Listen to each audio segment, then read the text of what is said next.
নমস্কাৰ, মই মৃগাংক কলিতা পুনৰ আহিছোঁ আজি। আমাৰ সৈতে আছে আজি তলা। চ' আজি এতিয়া আমি কথা পাতিম অলপ লাভ ৰিলেটেড। বহুত ডাঙৰ কথা এইটো।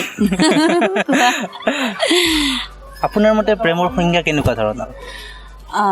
মোৰ মতে প্ৰেমৰ সংজ্ঞা হৈছে উৎসাহ, বিশ্বাস হয়, আৰু ইজনক সিজনক বহুত প্ৰেৰণা দিয়া। হয়, আৰু বুজি পোৱা, আণ্ডাৰষ্টেণ্ডিং।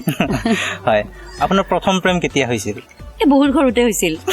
মানে কি হৈছে, আমি যিহেতু এইটো মানে কালচাৰৰ লগত জড়িত, শিল্পী সদায় প্ৰেমিক হয় আৰু বহুত সৰুৰ পৰা কালচাৰৰ লগত জড়িত হৈ আছিলো। সেই তেতিয়াৰ প্ৰেমবোৰ বেলেগ আছে, চকুৰে চাই ভাল লাগে, মোক কোনোবাই চালে ভাল লাগে, ঠিক তেনেকুৱা ধৰণৰ প্ৰেম। আৰু মই আটাইতকৈ ডাঙৰ কথা, মই ক্লাছ 2ত প্ৰথম লাভ লেটাৰ পাইছো। এনেকুৱা কাগজেদি মোক ধুনীয়াকে এৰপ্লেন বনাই মোক দলিয়াইছিলে। দৰ্শকসকল, আমি তেতিয়া ডৰিমন চাইছিলো কিন্তু। আৰু সেইটো লিখা আছিলে মানে লাভ লেটাৰ মানে পেঞ্চিল দি, তেতিয়াতো আমি পেঞ্চিল লিখো, নাজানো ল'ৰাটো মোক কিয় দিছিলে। খুব ধুনীয়াকে মায়ে খুব যত্নকে ৰাখে, মৰমত ৰাখে, তেতিয়া মোক লিখি দিছিলে তোমাৰ ভৰি দুটা খুব ধুনীয়া, তেনেকে পৰিছিল গৈ মাৰ হাতত, এনেকুৱা কোবন খাইছো। সেয়াই আৰু সেইটো মানে মোৰ জমনি হৈ থাকিছে। কিন্তু সেইটো মোৰ প্ৰেম বা কিবা নাছিল, সেইটো মই পাইছিলো তেনেকুৱা। কিন্তু আৰু অলপ ডাঙৰ হোৱাৰ পাছত মনত সেই ভাল লগা ফিলটো আহিছিল। ধেমালি মুহূৰ্ত থাকে সকলোৰে লগত, মানে লগৰ বন্ধুত্বত যে সৰু সৰু মৰমবোৰ সোমাই পেলাই ভাল লগা এটা মুহূৰ্ত হৈ যায়, তেনেকুৱা আছিল। বৰ্তমান আপুনি প্ৰেমৰ সম্পৰ্কত আছেনে? সেইটো বাৰু ছাছপেন্সতে থাকক। আকৌ কেতিয়াবা যদি তেনেকুৱা সুযোগ হয়, সময়ত আকৌ সেইটো বিস্তাৰ কৰিম তোমাক। সময়তো আমি আৰু গম পাই থাকিবা। বিয়াৰ কথা ভাবিছে নেকি এতিয়া? বৰ্তমানতো একদম ভাবা নাই। এইটো কাৰণতে ভবা নাই কাৰণ যথেষ্টখিনি কাম কৰিব লগা আছে এতিয়াও।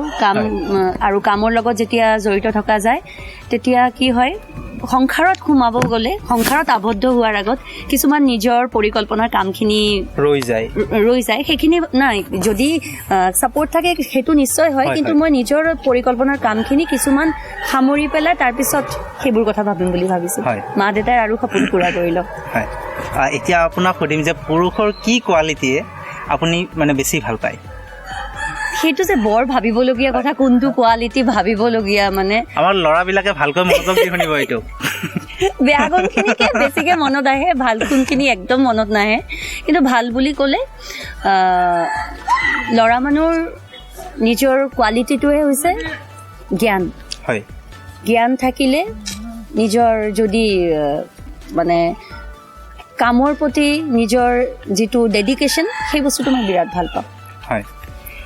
এতিয়া আমাৰ নেক্সট এটা আপোনাৰ ৰেপিড ফায়াৰ এটা ৰাউণ্ড আছে। এই ৰাউণ্ডটো আপোনাৰ মানে কুৱেশ্যন কেইটামান সুধিম, উইদিন 3 ছেকেণ্ডছৰ ভিতৰত আপুনি এনচাৰ দিব লাগিব। ভয় খোৱা কুৱেশ্যন নুসুধিবা দেই। আপুনি গম পাব কুৱেশ্যনটো সুধিলে আপোনাৰ। Finger crossed. ঠিক আছে। চ' ফাৰ্ষ্ট কুৱেশ্যন, আপুনি কি খাদ্য খাই বেছি বেয়া পায়? বগৰী।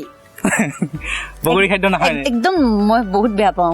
মানে নাজানো কিয়, ছোৱালী মানুহে বোলে বগৰী খাই খুব ভাল পায়। পৃথিৱীৰ ভিতৰত শ্ৰেষ্ঠ বেয়া পোৱা বস্তুটো হৈছে মই বগৰী। আপুনি অলপ ব্যতিক্ৰম তাৰমানে। বগৰী বেয়া পাওঁ। মানে বগৰী মোৰ ওচৰে পাজৰে ঘৰত থাকিলে মোক গোন্ধও যদি নাকত আহে, মই একদম নাক চাক চেপি থাকো। বঙালী বগৰী আছে যে সেইটোও নাখায় নেকি? বঙালী বগৰীয়ে হওক, অসমীয়া বগৰী, কোনো বগৰীয়ে নাখাওঁ মই। বাৰু, আপুনি যিহেতু অভিনয়ৰ লগত জড়িত, অসমীয়া কোন অভিনেতা আপোনাৰ খুব বেছি ভাল লাগে? অসমীয়া অভিনেতা ক'ব লাগিব। অসমীয়া অভিনেতা ক'বলৈ গ'লে মই কাৰ কথা ক'ম, চিনিয়ৰ সকলোৰে অভিনয় মই ভাল পাওঁ। কিন্তু তাৰ ভিতৰত মই আগৰ বিষ্ণু খাৰকৰীয়া ছাৰৰ অভিনয় মই বিৰাট ভাল পাওঁ। আৰু অসমীয়া প্ৰিয় অভিনেত্ৰী মই এতিয়াও ভাল পাওঁ, এতিয়াও ৰেচপেক্ট কৰোঁ। তেখেতৰ পৰা যথেষ্টখিনি শিকিবলগীয়া কথা আছে বুলি মই ভাবোঁ। আৰু তেখেত হৈছে প্ৰস্তুতি পৰাশ। মই বিৰাট প্ৰস্তুতি বা। আৰু কবি কাক ভাল লাগে আপোনাৰ? কাৰ কবিতা শুনি আপুনি বেছি ভাল পায়? মই কবি বহুত আগৰ পৰা এজনকে বহুত ভাল পাওঁ। তেখেতৰ প্ৰতিটো কবিতাক মই শ্ৰদ্ধা কৰোঁ। তেখেতৰ কবিতাবোৰক প্ৰেম লাগি যায় আৰু প্ৰেম বস্তুটো খুব ভাল লাগে। সেইটো হৈছে প্ৰণৱ বৰ্মন। প্ৰণৱ বৰ্মনৰ কবিতা মই খুব ভাল পাওঁ। অসমীয়া কমেডি অভিনেতা কাক ভাল লাগে আপোনাৰ? অসমীয়া কমেডি অভিনেতা বুলি ক'লে আমাৰ নাম ল'বই লাগিব যাৰ মানে এতিয়া আকাশে বতাহে সকলোৰে মুখে মুখে নাম কেকেদা মই সঁচাকৈ তেখেতক বহুত ৰেচপেক্ট কৰোঁ বহুত ভাল পাওঁ সিদ্ধাৰ্থ দা আমাৰ তেখেতৰ লগত শিকিবলগীয়া কথা বহুত কাৰণ তেখেত কনষ্টেণ্ট যিটো কমেডি কৰে বা তেখেতৰ যিটো এক্টিঙৰ নেচাৰেলিটি সঁচাকৈ মই বহুত ৰেচপেক্ট কৰোঁ খুব ভাল লাগে তেওঁৰ অভিনয় আৰু সিদ্ধাৰ্থ দা বুলি ক'লে হয়তো নাজানে কিন্তু কেকেদা বুলি ক'লে হয়তো সকলোৱে জানে তেওঁৰ নাম কেকেদা বুলি ক'লে হৈ গ'ল চবে গম পায় হয় এইটো মানে লাভ মেৰেজ বেছি প্ৰিফাৰ কৰে নে এৰেঞ্জ মেৰেজ সেইটো বাৰু সময়ে বিবেচনা কৰা যাব সময়ত গম পোৱা যাব আপোনালোকেও গম পাব মই একচুৱেলি নিজেও কনফিউজ কি কৰিম মই নিজে নাজানো চাওঁচোন কি হয় যিহেতু বৰ্তমান অভিনয় জগতত আছে গতিকে বাকী কথা ভবা নাই আপোনালোকক ভাবিব নালাগে এতিয়া একো কথা আপোনালোককে জনাম এতিয়া প্ৰিয় হিন্দী গায়ক কাক ভাল লাগে আপোনাৰ প্ৰিয় হিন্দী গায়ক বুলি ক'লে মই সঁচা কথা ক'ব গ'লে মই ৰোমান্টিক গান শুনি খুব ভাল পাওঁ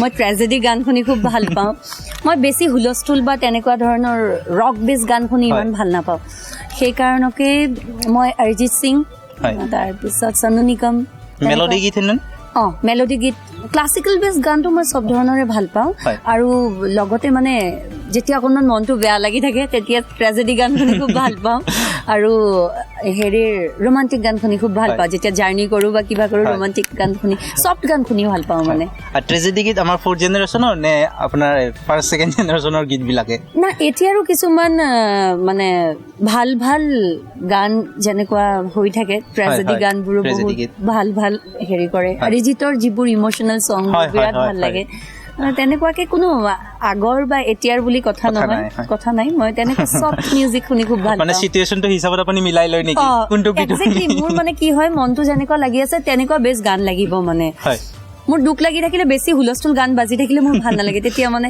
সেইটোও যেন মানে শুনি শুনি চকু পানী পৰিলেও যেন ভাল লাগে মানে দুখটো ওলাই যায় মানে দুখৰ লগতে আপুনি মিলি যায় সুখৰ লগতে আপুনি মিলি যায় আৰু মানে ভাল লগা সময়ত একদম মানে ভাল লগা গানখিনি শুনি একদম উৰি ফুৰিব মন যায় মানে তেনেকুৱা ঠিক হিন্দী প্ৰিয় অভিনেতা কাক ভাল লাগে আটাইতকৈ বেছি বুলি মই না কনফিউজ হৈ যাওঁ 3জন অভিনেতাৰ ওপৰত মানে ৰণবীৰ সিং আগত খুব বেয়া পাইছিলোঁ তেখেতক এতিয়া পদ্মাৱত যেতিয়া কৰিছে পদ্মাৱত কৰাৰ তেখেতৰ যিটো কেৰেক্টাৰ ইনভলভমেণ্ট তেখেতে যিটো কেৰেক্টাৰ প্লে কৰিছে সঁচা কথাই ক'ব গ'লে হেডছ অফ টু হিম বহুত ভাল লাগিছে তেখেতক ৰণবীৰ কাপুৰক বহুত ভাল পাওঁ আগৰ পৰাই ভাল পাওঁ এতিয়াও ভাল পাওঁ অল ৰাউণ্ডাৰ তেখেত আৰু সলমান খান এভাৰগ্ৰীণ ভাল পাওঁ আৰু এজন ভাল পাওঁ আমিৰ খান তেখেত একচুৱেলি কি হয় তেখেততে নতুন নতুন এটা চৰিত্ৰত জীয়াই থাকে মানে এতিয়া মানে এক্টৰ হিচাপে ওলাই নাহে প্ৰত্যেকটো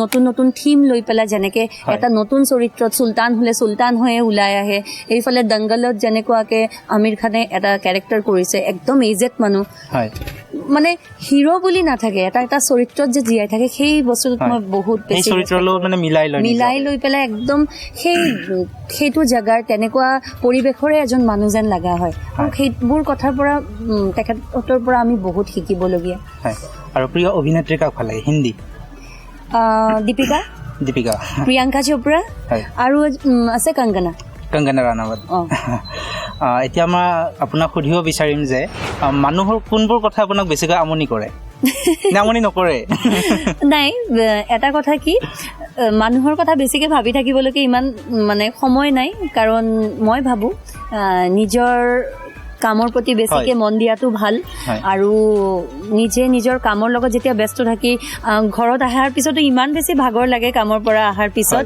তেতিয়া ধৰা মা দেউতাৰ লগত অকণমান কথা পতা যায় তেতিয়া ৰিলেক্স ফিল হৈ যায় আৰু মই ভাবোঁ যে বেলেগৰ কথা ভাবি বেলেগে এই পৃথিৱীখনত যেনেকুৱাকৈ ভাল আছে গুণ আৰু নেগেটিভো আছে পজিটিভ নেগেটিভ সদায় থাকিব আৰু মানুহে তেতিয়াই নেগেটিভ মানুহৰ বিষয়ত চৰ্চা কৰিব যেতিয়া মানুহৰ কিবা এটা কোৱালিটি থাকে তো নেগেটিভটোৰ পৰা আমি বহুত শিকিবলৈ পাওঁ যেতিয়া নেগেটিভ কথাটো ক'ব যে তেখেত মোক লৈ কেনেকুৱাকৈ চৰ্চা কৰি আছে বা কেনেকুৱা কথা তো সেই বস্তুবোৰৰ পৰা মই শিকিবলৈ পাওঁ বুলি ভাবোঁ সেইকাৰণে মানুহৰ কোনো কথাকে মই বেয়া বুলি ধৰি নলওঁ চবৰে পৰা ভাবোঁ যে এটা নতুন কথা শিকিবলৈ পাম পজিটিভ কথাও শিকায় নেগেটিভ কথাও শিকায় নেগেটিভ কথাটো শিকালে ঠিক আছে সেই কথাটোৰ পৰা মই নিজক বেটাৰ কৰিব তেখেত মোৰ এইটো উইক পইণ্ট দেখিছে তেখেতৰ কাৰণে চবৰে কাৰণে চবে পাৰফেক্ট নহয় চবৰে কাৰণে চবে ভাল নহয় আজি মোক যে চবে মোকে ভাল পাব সেইটো কথা নহয়, বেলেগকো ভাল পাব পাৰে। তো সেইবোৰ সকলো কথাৰ পৰা আমি শিকিবলগীয়া, মানুহৰ কোনো কথা বেয়া পাব নালাগে। দলা, তোমাৰ লগত কথা পাতি খুব ভাল লাগিল আৰু দৰ্শকসকলেও নিশ্চয় ভাল পাব এই ভিডিঅ'টো চাই। গতিকে দৰ্শকসকলে চাই থাকক ৰদালি চেনেল, আৰু দলাবাৰ সৈতে আমি কথা পাতিম। কিন্তু বৰ্তমান ধন্যবাদ। আৰু ময়ো এটা কথা ক'ব বিচাৰিছোঁ যে আজি এই ৰদালি চেনেলৰ পৰা মই তোমালোকৰ লগত যিখিনি সময় কটালোঁ সঁচাকৈ বিৰাট ভাল লাগিলে। থেংক ইউ, আমাৰ সৌভাগ্য আপোনাক লগ পালোঁ আজি। বিৰাট ভাল লাগিলে। আৰু দৰ্শকসকলক ক'ম, আপোনালোকে ৰদালি ইউটিউব চেনেলটো ছাবস্ক্ৰাইব কৰক, লাইক কৰক, ভিউৱাৰ্ছ বহুত বহুত হওক, যাতে সিহঁতে আৰু বহুত ভাল ভাল আৰ্টিষ্ট আপোনালোকৰ মাজত আনি দিব। এক্সেপশ্যনেল কিছুমান কাম দেখা পাব। আৰু মই আপোনালোকক অনুৰোধ কৰিছোঁ আপোনালোকে চাওক, আৰু আপোনালোকৰ আশীৰ্বাদ মৰমৰ অবিহনে মই কেতিয়াও আগবাঢ়িব নোৱাৰোঁ। সেইকাৰণে আগৰ নিচিনাকৈ এতিয়াও সদায় আশীৰ্বাদ কৰক, মৰম দিয়ক। নতুন বছৰটো আপোনালোকৰ সকলোৰে ভালে ভালে যাওক, তাৰে কামনা কৰোঁ। হেপী নিউ ইয়াৰ। জুবিন দাই যদি এইখিনি সুযোগ নিদিলেহেঁতেন হয়তো মই ৰুণজুন হিচাপে প্ৰতিষ্ঠিত নহ'লোঁ। ৰুণজুন নামটোৱে মোৰ দলাপাল নামটো বহুতক পাহৰাই দিছিলে।